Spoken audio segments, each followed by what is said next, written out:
Today's topic is about myringotomy, that is making or giving a incision over the tympanic membrane. So what is the need? Why it is done? So the indication of tympanostomy or myringotomy is क्या क्या हो सकते हैं. Middle ear में कोई problem हो तब ना हम इंसिशन देंगे तो that will be evacuated. So in middle ear effusions, okay, जिसको कहते हैं ओटाइटिस मीडिया विद एफ्यूजन, ठीक. या अगर मिडिल ईयर में कोई पेंटअप पस एक्यूट कोई इन्फ्लेमेटरी प्रोसेस हो रहा है तो that is what is that condition called as acute suppurative. हमेशा फुल बोला करो. मैं जब फुल बोल रहा हूँ अभी भी एग्जैक्टली नहीं तो एग्जाम में एक्यूट सब सब सब सब करते रहते हैं. भूल गए ना, बोलने का आदत नहीं है. ठीक है, एक्यूट सुपुरेटिव ओटाइटिस मीडिया. ठीक, 2 पॉइंट्स में. और किस में कर सकते हैं? एटिलेक्टेटिक ईयर में, जिसमें टिम्पैनिक मेम्ब्रेन रिट्रैक्शन हो रहा है.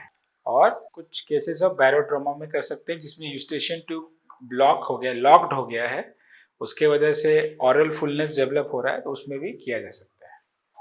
ठीक है, तो what is the idea behind it, why it is done? उस ट्यूब ओपनिंग कर देंगे तो फिर क्या होगा ओपनिंग से? इसका मतलब मिडिल ईयर प्रेशर को कौन बैलेंस करता है? Eustachian. So if the eustachian tube function is impaired or it is not happening properly and that is resulting in middle ear pathology, okay, so in that case we make this myringotomy. Okay, so myringotomy is making incision over the tympanic membrane to drain the middle ear fluids. Okay, अब उस incision में अगर हम चाहें तो एक implant है that is called as grommet or ventilation tube. If we put that thing in that opening, then the opening remains patent for some more time. Otherwise जहाँ पे आपने इंसिशन दिया वो तो हील कर जाएगा विद इन अ वीक और सो. हाँ, अगर इस ओपनिंग में अगर आपने कोई एक इम्प्लांट ऐसा रख दिया that keeps it open for some time, so that will aid the recovery of the function of the eustachian tube. By then ये तब तक काम करेगा. तो what is the function of eustachian tube then? Middle ear pressure maintain करता है और drainage of the secretions. तो ये दोनों मेन काम जो उसका है, जो हैम्पर हो गया, उसको आप एक्सटर्नली फैसिलिटेट कर रहे हैं. ठीक है, so how this procedure is done then? Now coming on to how it is done. So it is done, it can be done under local anesthesia also, it can be done under general anesthesia also. So by thumb rule, any procedure that is very painful, that should be done under general anesthesia. या कोई अगर बच्चा है तो he or she will be non compliant, हाँ, तो उस case में भी हमें जनरल एनेस्थीसिया में करना होगा. लोकल में कब करेंगे? जब वो एक्यूटली इन्फ्लेम कंडीशन नहीं है, जैसे ASOM नहीं है, पेनलेस कंडीशन है, उस केस में हम लोकल एनेस्थेटिक एजेंट्स देके we can go for this procedure. Okay, so where we make the incision in the tympanic membrane? Now comes this question. For that you should know the anatomy of the membrane. Okay, it is a oval shaped structure. उसमें एक handle of Malleus होता है. All right, if you draw an axis along cutting या bisecting this handle of Malleus top to down, उसके बाद जो अम्बो वाला reason है वहाँ पे अगर आप एक परपेंडिकुलर उस लाइन के परपेंडिकुलर एक लाइन ड्रॉ करते हो, then there becomes 4 quadrants. Those 2 quadrants that are anteriorly placed, they are called as anterior superior, anterior inferior, and posterior placed is posterior superior, posterior inferior. Anterior to what? How you will make out कि किस तरफ का membrane है? By looking at the cone of the light. ठीक है, सबसे basic है by looking at the cone of the light. अगर cone of the light तुम्हारे राइट साइड में है तो वो राइट साइड का मेम्ब्रेन है। अगर cone of the light left side में है तो वो लेफ्ट साइड का मेम्ब्रेन है। ठीक, ये एक तरीका है। दूसरा तरीका है देखने का कि उसका टिल्ट किस तरफ है मेम्ब्रेन का। इट इज ओवल स्ट्रक्चर ना, it is not straight structure, मतलब वर्टिकल या हॉरिजॉन्टल नहीं है, ओवल है, it is tilted at an axis. हाँ, तो उसका टिल्ट अगर राइट साइड टिल्टेड है तो राइट साइड का है, लेफ्ट साइड टिल्टेड है लेफ्ट साइड का है। ठीक है, उसके बाद लेटरल प्रोसेस का जो प्रोजेक्शन है उसको देख के भी हम कर सकते हैं। ठीक है, सो जिधर आपका कोन ऑफ लाइट वाला तरफ है, या अगर आपने ऑब्जर्व कर रोटोस्कोप से तो आपको पता है ये राइट साइड का, तो anterior part anterior superior anterior inferior, posterior part posterior superior posterior inferior. ठीक है, तो अब ये चारों क्वाड्रेंट्स है, तो क्वाड्रेंट के रेस्पेक्ट में कहाँ पे हम इंसिशन देंगे?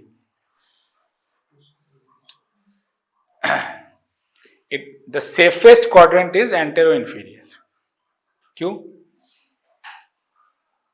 इंसिशन दोगे ना, कोई शार्प इंस्ट्रूमेंट को इंट्रोड्यूस करोगे, उस तरफ कुछ हुआ तो इंजर हो सकता है।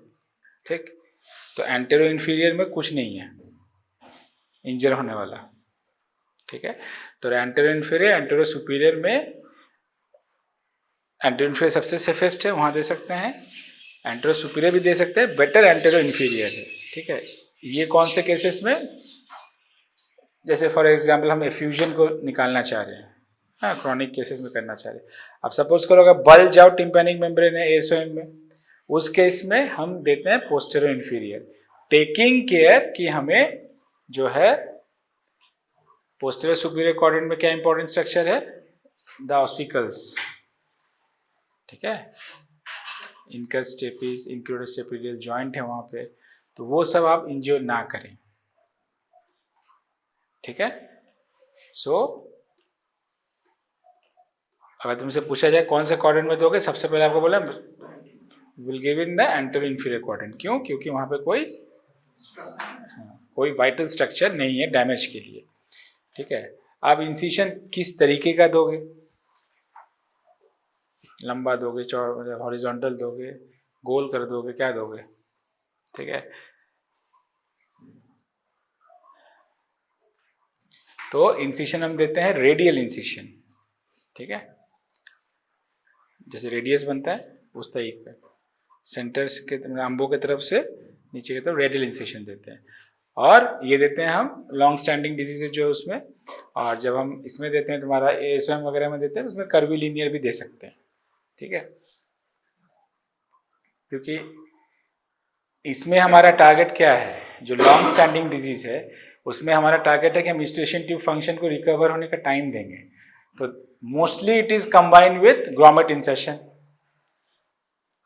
ठीक है, mostly it is combined with ventilation tube insertion, मतलब आपने इंसिशन देने के बाद मिडिल ईयर फ्लूइड्स को निकाल दिया, सक कर लिया, उसके बाद आपने एक उसमें ग्रोमेट प्लेस कर दिया। ठीक है, तो अगर आप रेडियली उसको, रेडियल मतलब क्या, उसमें फाइबर्स होते हैं ना, टिम्पैनिक में रेडियल फाइबर्स होते हैं, पैराबोलिक होते हैं, तो रेडियली करने से वो इंट्रोडक्शन भी उसका इजी होता है। ठीक है, और तो ये कुछ पॉइंट्स पे कैसे करके वो करेंगे। ठीक है, under GA in adults, in children and in acute conditions, and under local in adults हम लोग ये कर सकते हैं लोकल एनेस्थीसिया। ठीक है, अब आओ इसका कॉम्प्लिकेशन क्या हो सकता है। हर सर्जरी जो भी आपसे पूछा जाएगा एग्जाम में, उसमें उस सर्जरी का क्या मतलब है, कैसे, मतलब क्या है वो सर्जरी, वो बताते हैं। जो उसका टेक्निकल नेम है, व्हाट डज इट सिग्निफाई, वो बताते हैं। फिर बताते हैं इंडिकेशन क्या है। ठीक, उसके बाद बताते हैं कैसे करेंगे कैसे, उसमें दोनों चीज़ आप इंक्लूड कर सकते हैं कि under what anaesthesia it is done and how it is done. ठीक है, अब तीसरा पार्ट होगा कॉम्प्लिकेशन क्या होगा, जब आप उसको करेंगे तो क्या क्या प्रॉब्लम हो सकती हैं। ठीक है, कॉम्प्लिकेशन बताओ। आपने एक निक लगाया, उससे आप मिडिल ईयर इन्फेक्शंस इंट्रोड्यूस कर सकते हैं। ठीक है, मिडिल ईयर इन्फेक्शंस को क्योर करने के लिए आप कर रहे हो, हाँ, लेकिन आप इंट्रोड्यूस भी तो कर सकते हो। ठीक है, तो मिडिल ईयर इन्फेक्शंस हो सकता है, और वेरी गुड, अंदर जो मिडिल ईयर के एनाटॉमिकल स्ट्रक्चर्स है वो डैमेज हो सकते हैं। ठीक है, जैसे ऑसिकल्स डैमेज हो सकते हैं, हाँ, और क्या होगा? हियरिंग तो सच नहीं होगा। और बताओ, और सोचो। अगर मिडिल ईयर में कोई एनोमली है, मान लो, मिडिल ईयर के क्या क्या एनोमलीज हो सकते हैं? फ्लोर में क्या होता है उसके? जुगुलर बल्ब होता है। एंटीरियरली क्या होता है? कैरोटिड कैनाल होता है। मान लो एबरेंट कैरोटिड है, मिडिल ईयर में थोड़ा सा आ रहा है, प्रोट्रूड कर रहा है, या एबरेंट जुगुलर बल्ब है, हाई जुगुलर बल्ब जिसको कहते हैं, मिडिल ईयर में आ रहा है, तो उस केस में क्या होगा? उनकी इंजरीज होने के चांसेस है। आप तो ब्लाइंडली अंदर जा रहे हैं ना, आपको पता नहीं है वो, ठीक है, तो उनकी इंजरी होने के चांसेस है। तो ये कुछ कॉम्प्लिकेशंस हो सकते हैं, ठीक है। अब आते हैं कि टिम्पेनोस्टमी हमने कर दिया, मायरिंगोटमी हमने कर दिया, उसमें ट्यूब डालना है फॉर लॉन्गर पेटेंसी, ठीक है। तो ये जो ट्यूब्स होते हैं, this is your homework, go and see the different types of tube. ये आपके नीट में पूछा जा सकता है कि कोई ट्यूब दिखा दिया, उसका नाम क्या है। जैसे शेफर्ड ट्यूब होता है, शॉ ट्यूब होता है, या शेफर्ड ग्रोमेट, शॉ ग्रोमेट, उसके बाद डोनाल्डसन ग्रोमेट है, आर्मस्ट्रॉन्ग ग्रोमेट, बहुत सारे तरह के ग्रोमेट्स हैं। तो उनका फोटो देख के पिक्चर क्वेश्चन बनता है, ठीक है, कि ये कौन सा वाला ग्रोमेट है, ठीक है। तो वो गो एंड चेक इट, ठीक है।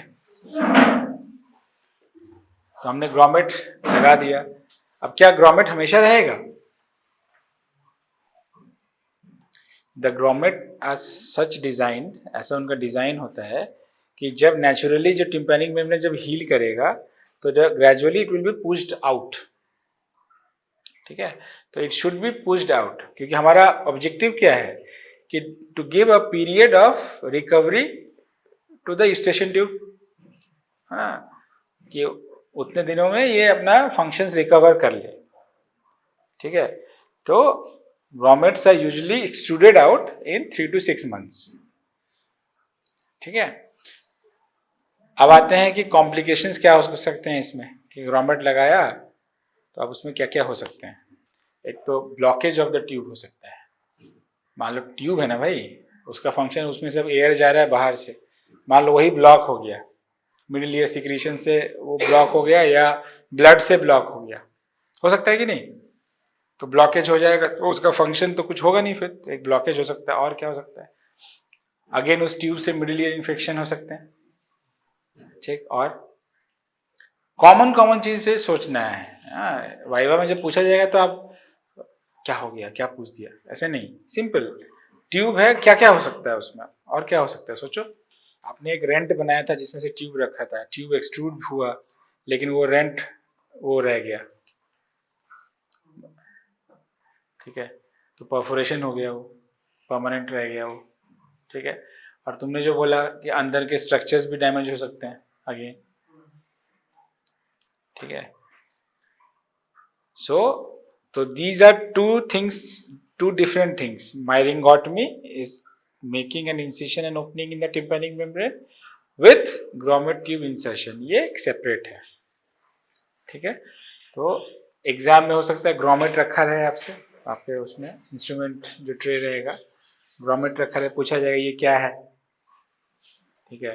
अगर आपने आइडेंटिफाई कर लिया तो फिर आपसे पूछा जाएगा कि अच्छा कब करते हैं, क्यों करते हैं, क्या करने से क्या बेनिफिट्स हैं, ठीक है, कैसे करते हैं, ठीक है, और करते हैं तो उससे क्या प्रॉब्लम्स हो सकती हैं, कॉम्प्लिकेशंस क्या हो सकते हैं, ठीक है। तो गो to your rooms, study this diagram of the tympanic membrane, and a brief about this middle ear anatomy. उसके बाद आप इस चैप्टर को भी, मायरिंगोटमी वाला चैप्टर पढ़ें तो आप कोरिलेट कर पाएंगे।